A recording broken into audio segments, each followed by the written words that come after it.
Platt, and today I try a classic from upstate New York. That's next to Platt's Beer of the Week.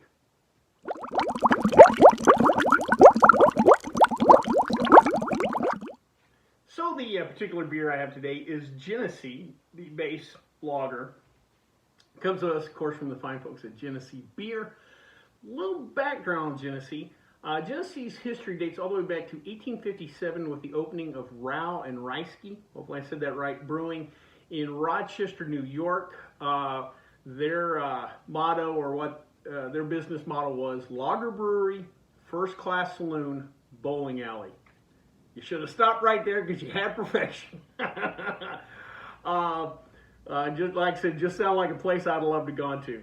That brewery stayed open for about 20 years until 1878, when a gentleman named Matthias Kundolf, hopefully I said that right, purchased the brewery and changed the name to Genesee Brewing. That iteration of Genesee stayed open for the next 11 years until 1889, when a group of British investors came in, purchased Genesee and a couple other breweries in the Rochester area and formed a brewing conglomerate, and that conglomerate is known as Bartholomew Brewing Company. Jump ahead to 1916, and the next big moment for Genesee, when a gentleman named Louis Weil, hopefully I said that right, was hired as their head brewer. Now, apparently Louis had worked for one of the other breweries when he was like in high school, and was kind of being groomed as a brewer, eventually went to brewing school, and when he came back, was named head brewer. He only ended up working as the head brewer for about a year or so before he went to Buffalo to run another brewery, then get into other businesses. But it was important because this, 1916, that was pre-Prohibition. Jump ahead 16 years to 1932, and now we're getting toward the end of Prohibition. Louis has made his money actually in the baking business, sold out, and realizing that Prohibition was about to come to an end, came back and purchased the brewery. That next year, 1933, Prohibition was officially repealed. They were back to brewing again, and to celebrate, they decided to hold a party at the Powers Hotel in Rochester. 400 people were invited, 4,000 showed up. People were thirsty and ready to drink. With all that pent-up demand, the brewery quickly started to grow, started to move into more regional markets. And so in 1939, they decided to open their own malt house on the shores of Lake Ontario. This is something I've seen in distilleries. Some distilleries have their own malt houses, but you don't see that in a lot of breweries, so that was kind of unique. The next big moment for Genesee was in 1960 when they released their cream ale, what in my opinion is probably their flagship beer. Probably the one, maybe outside of the Northeast, they're most known for. I know for a long time, if you found a place with a cream ale, it was Genesee Cream Ale. In 2003, the brewery celebrated its 125th anniversary, various parties, what have you. Apparently, Genesee, the name Genesee, is the name of a river nearby. I never knew that. Interesting little fact.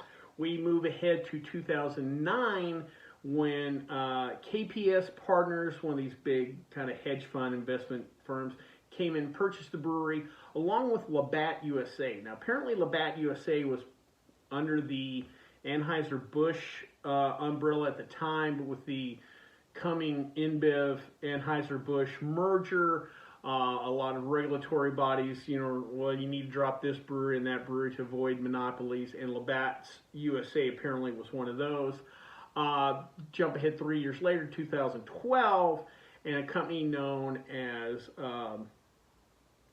Florida Ice and Farm Company, FIFCO or whatever, purchased those two, along with already owning Pyramid and Magic Hat. So the company today is kind of an interesting mixture of bigger beer, i.e. Labatt USA, but then Pyramid and Magic Hat more in the craft scene, and Genesee somewhere kind of in the middle. Real quick, let's talk about some of Genesee's beers. First, of course, the cream ale. Like I said, in my opinion, and I don't know if sales-wise, but at least in my opinion, that's probably their flagship beer. 5.2% ABV. They market it as ale flavor, lager smoothness. Who can argue? Next is Genesee Black, 8% ABV. Even though it's Genesee Black, it's more of an amber-colored beer, kind of in a Bockish kind of vibe to it. 8% more maybe of a Doppelbock, but lighter than that. But it's a darker, higher ABV lager, you say. Next is Honey Brown, 4.5% ABV. This is made with clover honey.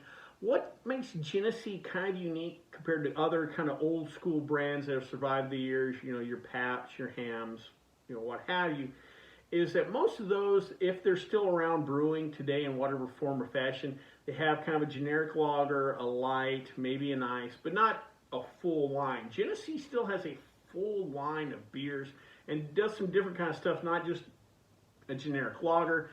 This Honey Brown is part of their signature series. Finally, their Imperial Stout, 8% ABV. This is part of the Brewer series. Cool story about this beer. Apparently, Genesee's had a proprietary strain of yeast they've kept going for 144 years, and they use that to brew the Imperial Stout. Cool little story. Well, before we drink this particular beer, though, let's check out stats.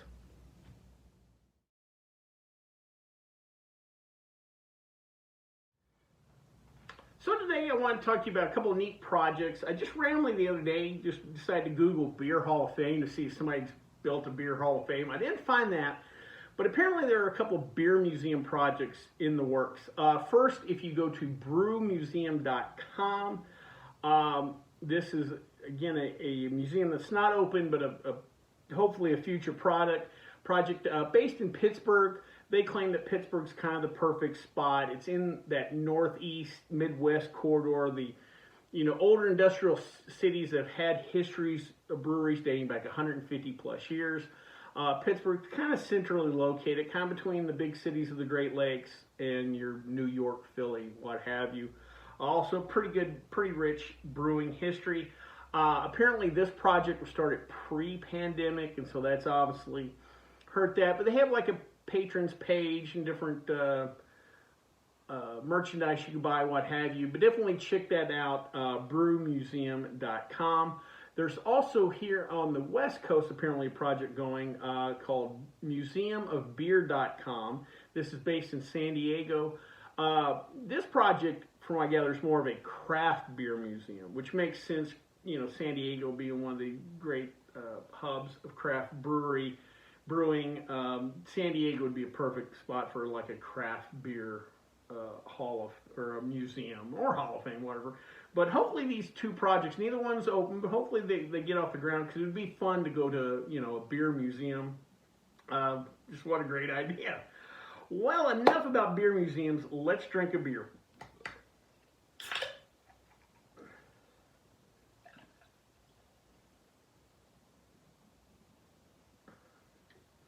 All right, that looks like beer there. Nice, clear, golden beer, plenty of bubbles, finger of white head on the nose. Pretty straightforward, no hops, very little malt. You almost kind of get an adjunct nose to it. Let's give it a try.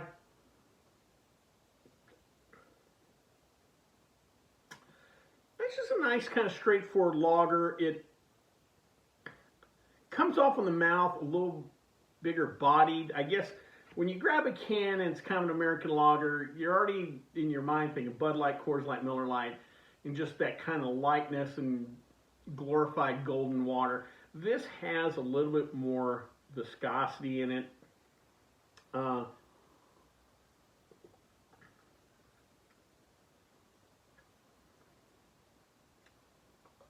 The flavor lingers for a little bit.